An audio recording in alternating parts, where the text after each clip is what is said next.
Dito tayo sa bundok, guys. Yan. So, titiba tayong saging mamaya. Ayun sa papa.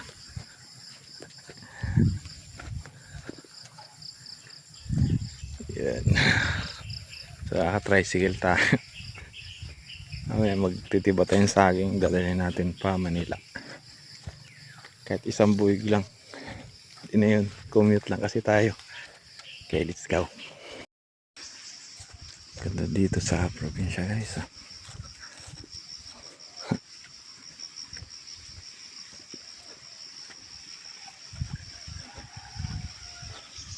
Ganda.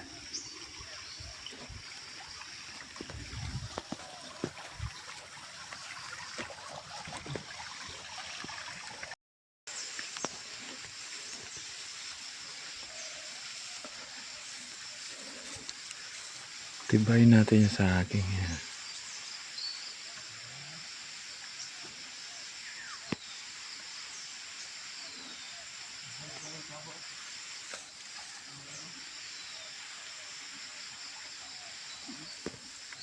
Oh. Labaw.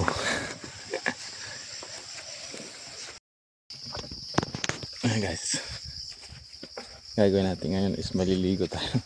Dito tayo maliligo. Ay, so tara, let's go.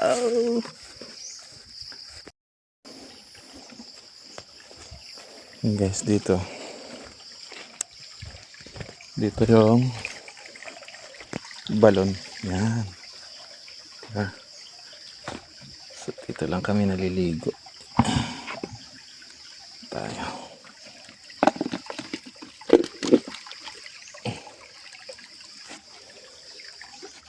Yung balon.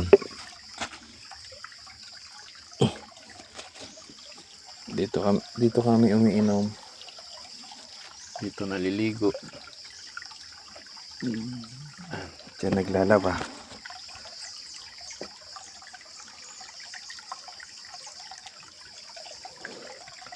Tara, ligo tayo.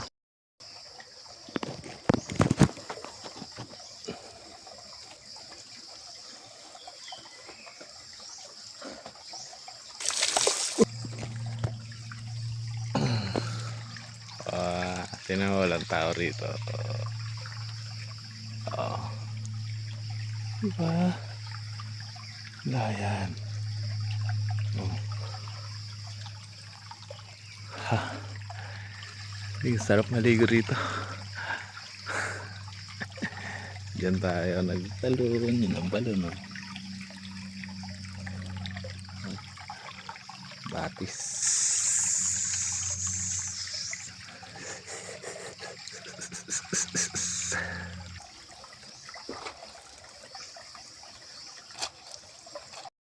Guys, balik na tayo sa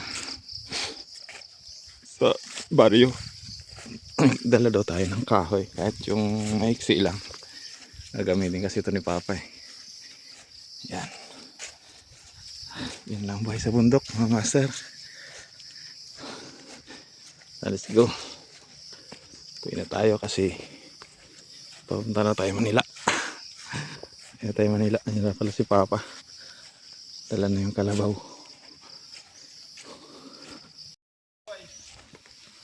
Ang saging pa natuba na?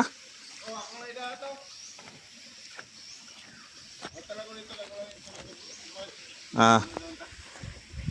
Gilak naman ako tong ano?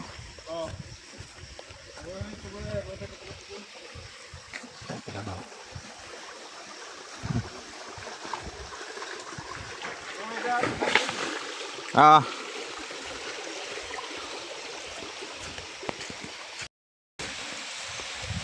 Grabe, sukal dito guys. Pero sulit. Ha. Ayun dyan.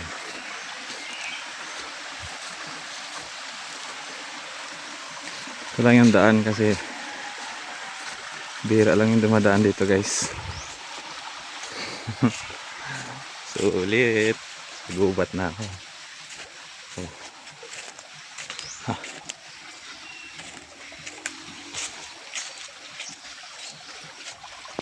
Tawid tayo dyan.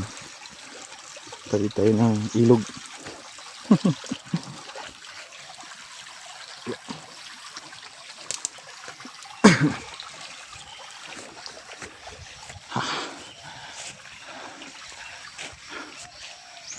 Grabe.